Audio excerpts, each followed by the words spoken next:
Hi student, ನಾನಿವತ್ತು ನಿಮಗೆ fashion designer, ನೀವು ಬೆಸ್ಟ್ ಫ್ಯಾಷನ್ ಡಿಸೈನರ್ ಆಗಬೇಕಂತಂದರೆ ಏನೆಲ್ಲ ಕಾನ್ಸೆಪ್ಟನ್ನು ತಿಳ್ಕೊಂಡಿರ್ಬೇಕು ಅನ್ನೋದನ್ನು ನಾನು ಇವತ್ತೊಂದು ಫ್ಯಾಷನ್ ಡಿಸೈನರ್ ಕಾರ್ಡಲ್ಲಿ ನಿಮಗೆ ತಿಳಿಸ್ಕೊಡ್ತೀನಿ.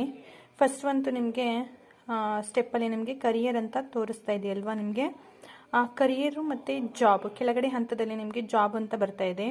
ಇದು ತುಂಬ ಡಿಫ್ರೆನ್ಸ್ ಇದೆ. ಕರಿಯರ್ ಅಂತ ನೋಡುವಾಗ ನಾವು ಫ್ಯಾಷನ್ ಡಿಸೈನರಲ್ಲಿ ಕೆಲವೊಂದು ಸಮ್ ಅಮೌಂಟ್ ಆಫ್ ಆಪರ್ಚುನಿಟೀಸ್ ಸಿಗುತ್ತೆ. ಜಾಬ್ಸ್ ಅಂತ ನೋಡಿದಾಗ ಕೆಲವೊಂದು ನಮಗೆ ಆಪರ್ಚುನಿಟೀಸ್ ಸಿಗುತ್ತೆ. ಕರಿಯರ್ ಅಂತ ಬಂದಾಗ fashion designer create A original clothing accessories and footwear. They sketch design, select fabric and patterns, and give instruction on how to make the product they design. ಅಂದರೆ ಇಲ್ಲಿ ನೋಡಿ, ಒಂದು ಇವಾಗ ನಾವು ಮಾರ್ಕೆಟಿಂಗಲ್ಲೆಲ್ಲ ನೋಡ್ತೇವೆ, ಮಾರ್ಕೆಟ್ ಹೊರಗಡೆ ನಾವು ಡಿಫ್ರೆಂಟ್ ಟೈಪ್ಸ್ ಆಫ್ ಡಿಸೈನ್ಸ್ ಎಲ್ಲ ನಾವು ಕ್ಲಾತ್ ಎಲ್ಲ ನೋಡ್ತಾ ಇದ್ದೀವಿ. ಅದೇ ಕರಿಯರ್ ಅಂತ ಬಂದಾಗ ಅವರು ಓನ್ ಸ್ಟೈಲ್ ಓನ್ ಡಿಸೈನ್ನ ಮಾಡ್ತಾರೆ. ಓಕೆ, ಅದು ಕರಿಯರ್ ಅಂತ ಬರುತ್ತೆ. ಜಾಬ್ಸ್ ಅಂತ ಬಂದಾಗ ಅಪ್ಯಾರಲ್ ಮ್ಯಾನುಫ್ಯಾಕ್ಚರಿಂಗ್ ಇಂಡಸ್ಟ್ರಿಯಲ್ಲಿ ಜಾಬ್ ಮಾಡ್ಬೋದು, ರಿಟೇಲ್ ಟ್ರೇಡ್ ಇಂಡಸ್ಟ್ರಿಯಲ್ಲಿ ಜಾಬ್ ಮಾಡ್ಬೋದು, ಫ್ಯಾಷನ್ ಎಕ್ಸ್ಪರ್ಟ್ಸಲ್ಲಿ ಮಾಡ್ಬೋದು, ಸ್ಟೈಲಿಶ್ ಫ್ರಾನ್ಸ್ಲರ್ ಆಗಿ ಮಾಡ್ಬೋದು, ಟೀಚರ್ಸ್ ಮತ್ತು ಲೆಕ್ಚರ್ ಆಗಿ ಕೆಲಸವನ್ನು ಮಾಡ್ಬೋದು.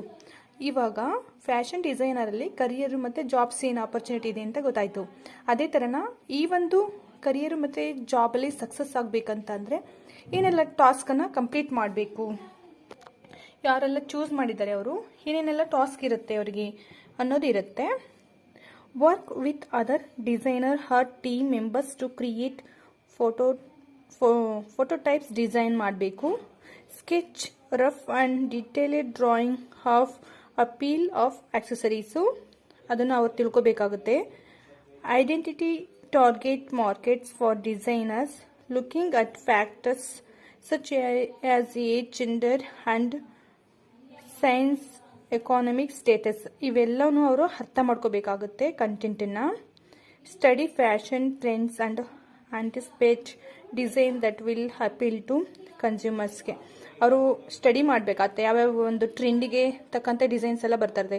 ಈಗ ಸಮ್ಮರ್ಗೆ ಒಂದು, ವಿಂಟರ್ಗೆ ಒಂದು, ಈ ಥರನ depend upon the country to country, state to state, ಈ ರೀತಿ ಚೇಂಜ್ ಆಗ್ತಾ ಇರುತ್ತೆ ಟ್ರೆಂಡು. ಅದನ್ನೆಲ್ಲ ಗಮನಿಸ್ತಾ ಇರಬೇಕಾಗುತ್ತೆ ಫ್ಯಾಷನ್ ಡಿಸೈನರ್ ಆಗಬೇಕಂತಂದರೆ. ಇದೆಲ್ಲ ಟಾಸ್ಕು ಅವರು ಯಾರೆಲ್ಲ ಕರೀಸ್ ಮತ್ತು ಜಾಬ್ ಮಾಡ್ತಾರೆ ಅವರು ಮಾಡಬೇಕಾಗಿರೋಂಥ, ಕಂಪ್ಲೀಟ್ ಮಾಡಬೇಕಾಗಿರೋಂಥ ಟಾಸ್ಕ್ ಇದಾಗಿರುತ್ತೆ.